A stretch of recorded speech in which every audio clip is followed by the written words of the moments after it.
አበባ እኮ መኪና ማቆሚያ ያለበት ከተማ ናት በቃ በዚህ ደረጃ መናገር ይቻላል መንገዶቹ ናቸው መኪና ማቆሚያ ሆኖ የሚያገለግሉት ለመኪና ማቆሚያ እንኳን ተገቢውን ትኩረት በአግባቡ ያልሰጠንበት ነበር እኛም እስከ 2014 15 ይሄን ችግር ስንገፋ ነው የቆየነው በመስቀል አደባባይ ነው የጀመርነው በአንድ ቦታ ላይ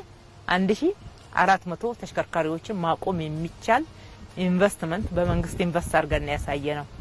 ከዛ በአድዋ በዩኒቲ ፓርኪንግ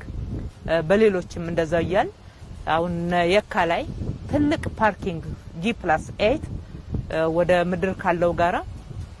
ከ8 በላይ ወለል ያለው ፓርኪንግ ህንጻ ስንገነባ ለፓርኪንግ ሁሉ መሬት ሲባል አስተያየት ሰምተናል ማለት ነው ይገባል አለበለዚያ አገልግሎት አይሳለጥም ሰው ፈጥኖ ለሚፈልገው ስራ መድረስ አይችልም መንገድ ላይ ነው ነዳጅ ይባክናል ጊዜ ይባክናል ሰው ኢነርጂው ጭምር ይባክናል ማለት ነው የተገቢ ባልሆነ ቦታ ላይ ይውላል መንገድ ለሰው መንገድ ለሞተር አልባ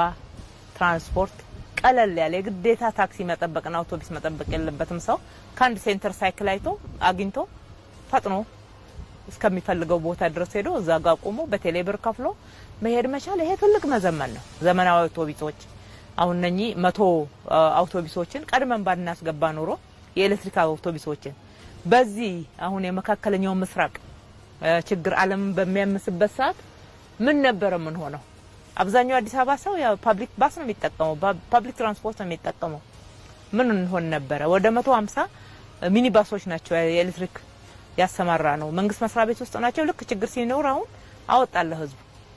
ህዝቡ አሁን 150ውንም ከመንግስት መስሪያ ቤት አውጥተን ለህዝብ ትራንስፖርት አገልግሎት እየሰጠንበት ነው